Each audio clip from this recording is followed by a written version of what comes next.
फांसी चढ़ाना चाहिए। वो मेरा भी लड़की है, सबको लड़की है, मेरा भी लड़की है, वो लड़की का इंसाफ चाहिए, फांसी चाहिए उसको बस।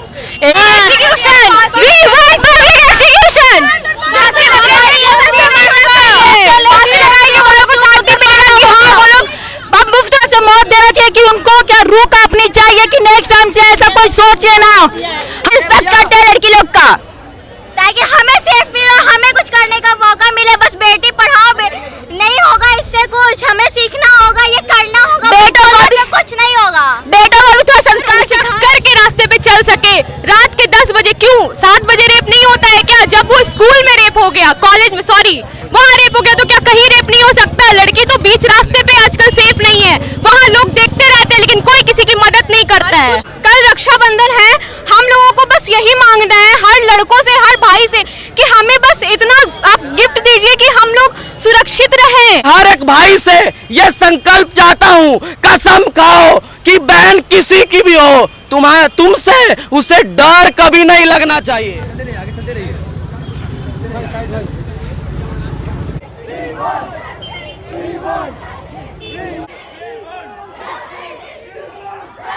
नमस्कार दोस्तों, मैं हूं आपका पत्रकार शहबाज हुसैन और स्वागत है मेरे इस चैनल द सोशल पत्रकार में। तो दोस्तों अभी हम हावड़ा मैदान में खड़े हैं।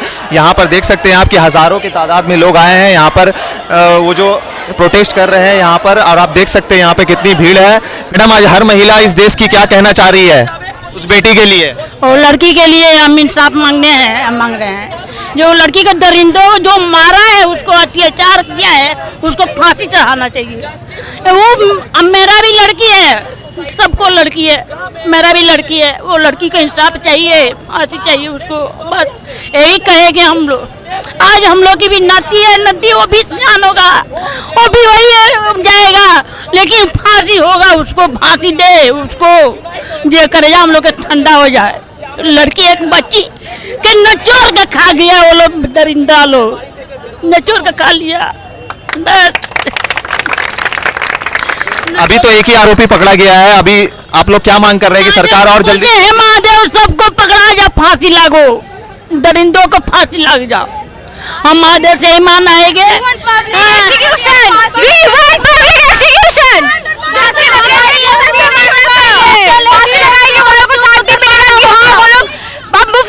उनको तड़पा तड़पा के मारना चाहिए, उनके प्राइवेट पार्ट्स को ही काट देना चाहिए, उनको इतने गंदे तरीका से मौत देना चाहिए कि उनको क्या रूह कांपनी चाहिए कि नेक्स्ट टाइम से ऐसा कोई सोचे ना। हमें आजादी चाहिए, हमें जो भी आधी रात होती है, कुछ भी टाइम होती है, तो हमें डर लगता है कि कोई ऐसे दरिंदे ना मिल जाए, वो डर हमसे निकलना चाहिए। हमें ऐसा प्रोटेक्ट चाहिए। अभी भी हर रोज हर गली में जाए तो हर एक लड़के से कमेंट सुनो, ना जाने कोई बड़ा छोटा, ना जाने क्या क्या क्या क्या, वो लोग भी बंद होना चाहिए। वो लोग आंखों से रेप करते हैं, उनको पहले बंद करना चाहिए। वो चीज को अभी रोकना होगा, अब नहीं रोका जाएगा तो बहुत लेट हो जाएगा। आगे का फ्यूचर भी हम लोग को देखना होगा। इनफैक्ट हमारा आने वाला कल्चर जो होगा वो बहुत डरावना होगा, रोकना होगा। इस देश की बेटी होने के नाते जो एक बेटी के साथ हुआ उस पर आप लोग क्या कहना चाहेंगे? हमें क्या कहना है, हमें तो इंसाफी चाहिए। बिल्कुल, हम कहीं भी जाते हैं हम सेफ नहीं है, क्यों? इसका जवाब कौन देगा हमें? हम कहीं भी जा रहे हैं, कोई गंदी नजर से देख रहा है, कोई गंदी टच कर रहा है, आखिर कब तक चलेगा ये? हमें जवाब क्यों नहीं देता? पब्लिक बस में भी हम सेफ नहीं है, कोई कहीं से टच करता है, कोई कहीं से टच करता है। जब हम पब्लिक बस में सेफ नहीं है तो एक गली में कैसे सेफ हो सकते हैं? एक शांत हॉस्पिटल में कैसे सेफ हो सकते हैं जब हम पब्लिक बस तक में सेफ नहीं है? बहुत शर्म की बात है कि इंडिपेंडेंस डे के दिन खुशी नहीं हुआ कि हमारा देश आजाद हुआ था उस दिन, और हम लोगों को इतना झंडा देख के प्राउड फील नहीं हो रहा था। बहुत बुरा लग रहा था कि हम आज के दिन इतना सैड है, कोई प्राउड फील हो नहीं रहा था। ऊपर से कल रक्षाबंधन है, हम लोगों को बस यही मांगना है हर लड़कों से, हर भाई से कि हमें बस इतना आप गिफ्ट दीजिए कि हम लोग सुरक्षित रहें, कुछ हम लोगों को रास्ते में चलने से फ्रीडम मिले, हम लोगों को ये ना लगे कि कोई यहाँ से टच करके जा रहा है, कोई यहाँ से टच करके जा रहा है।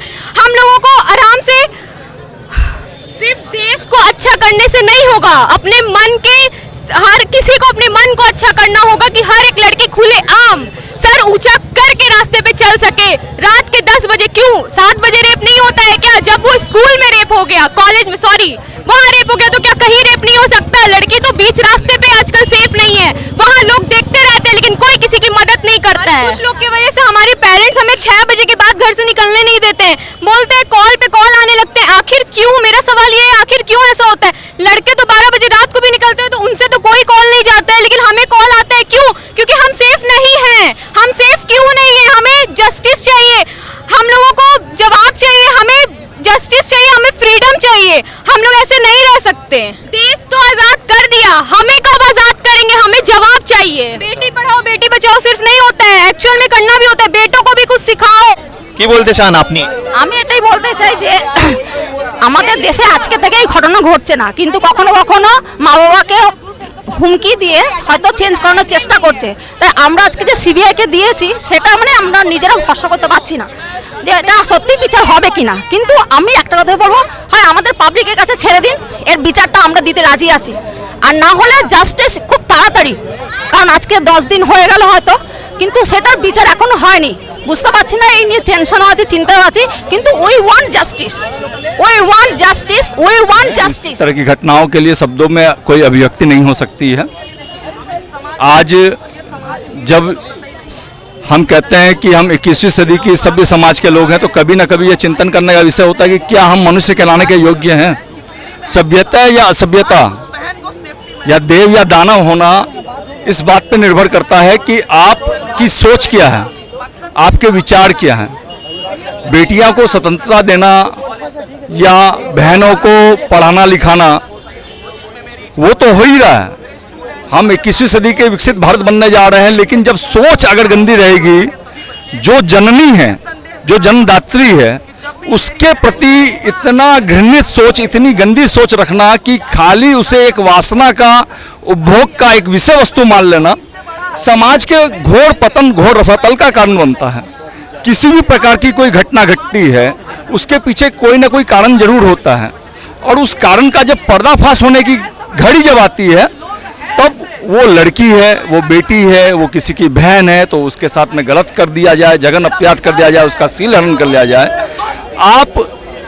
हम जिस संस्कृति से जुड़े हुए हैं, ये भारत भूमि के अंदर में आज एक प्रोटेस्ट के रूप में बच्चे, ये युवा शक्ति, ये छात्र शक्ति जस्टिस की मांग कर रही है बिना किसी राजनीतिक बैनर के तले। यह एक शुभ संकेत जरूर है कि हमारे में अभी भी इन युवाओं में, इन बच्चों में एक जागृति, एक चेतना है जो अपने भले बुरे का ज्ञान अच्छी तरह से जानते हैं। लेकिन भारत की राजनीति को यह समझना होगा कि आज जब आप कहते हैं कि ये 21वीं सदी का भारत है, ये विकसित भारत है, ये युवाओं का भारत है, तो उन्हें सुरक्षा कौन प्रदान करेगा? खालिस जिस तरह से हमारे शिक्षक महोदय विनय जी ने कहा कि ये जिम्मेदारी कहीं ना कहीं समाज की बनती है। अगर सरकार का चयन निर्वाचन के द्वारा आम जनता करती है तो आम जनता की यह जिम्मेदारी बनती है कि वो अपने लोकतांत्रिक हितों की भी रक्षा स्वयं करें। इसलिए देखिए, जैसे आप सुन रहे हैं कि मेरी बहन की रक्षा करेगा कौन, हम करेंगे। कल रक्षाबंधन का त्यौहार मनाया जाएगा। मैं सिर्फ इतना ही कहना चाहता हूं कि राखी के धागे कहीं कमजोर न पड़ जाए। हर एक को अपनी रक्षा स्वयं करने का संकल्प लेना होगा। बस इन्हीं शब्दों के साथ अपने वक्तव्य को समाप्त करता हूं। आज हम सभी हावड़ा वासी, मेरे छोटे भाई बहन, मेरे बंधुगण और बड़े भाई सब एकत्रित हुए हैं। ये एक अच्छा संदेश है समाज के लिए कि हम समाज में गलत होते हुए कभी नहीं देख सकते हैं। इस तरह की घटनाएं पूरे देश में होती हैं, कुछ रिपोर्ट की जाती हैं, कुछ नहीं, लोक लज्जा के कारण रिपोर्ट नहीं की जाती हैं। इसका मतलब ये नहीं है कि ऐसी घटनाएं होती नहीं हैं, होती हैं। लेकिन हम जिस सोसाइटी का पार्ट हैं, हम जिस समाज में रहते हैं, तो ये जब ऐसी घटनाएं, ऐसा हीनियस क्राइम हमारी सोसाइटी में होता है तो ये सिस्टम से पहले हमारे समाज की फेलियर है। हम फेल होते हैं कि हम अपनी बहनों को, अपनी बेटियों को, अपनी माओं को सेफ फील नहीं करा पा रहे हैं। आज के इस रैली का मकसद इंसाफ दिलाना तो है ही, लेकिन उससे कहीं ज्यादा ये है कि हम अपनी बहनों को, अपनी माओं को, अपनी बेटियों को इस सोसाइटी में सेफ फील करा सके। उन्हें ये भरोसा होना चाहिए हम पर कि हमारा भाई है, हमारा पिता है जो मेरी रक्षा करेगा। आज ये हॉस्पिटल में ऐसी घटना हुई है, कल स्कूल में हो जाए, कॉलेज में हो जाए, किसी दफ्तर में हो जाए, कौन जानता है।